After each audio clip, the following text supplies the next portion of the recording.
Coach, matagal na ako nasa abroad, wala pa rin ipon. Tulong na lang, tulong sa pamilya. Paano naman yung pinabukasan ko? Hanggang ba lang sa tulong ako? Nakita ko yung opportunity, di papasok na ako.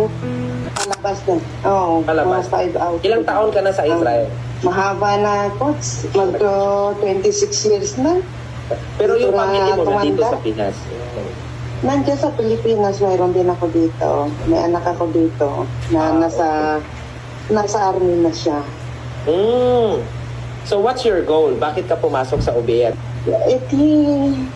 Coach, matagal na ako nasa abroad, wala pa rin ipon. Tulong na lang, tulong sa pamilya.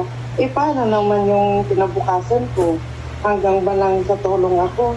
Nakita ko yung opportunity, di papasok na ako. Kamiss mo ba yung pamilya dito sa Pinas?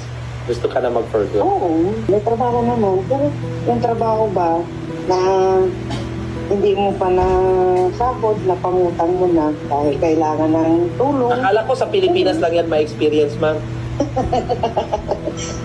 Mas matindi dito, Coach. Mas Yeah. matindi dito dahil hindi mo rin mapabayaan pamilya mo dyan sa Pilipinas dahil umaasa rin sila sa iyo. Kaya, nung nakita ko yung kaibigan ko na nakatira sa akin dati, nasa Finland na siya, sabi ko, pa-share naman ng blessing. Oo. Tapos, Pa-share naman ng blessing. Tapos sabi niya, gusto mo ba? Sabi niya, ganon. Sabi ko, oo, gusto ko. Ayun.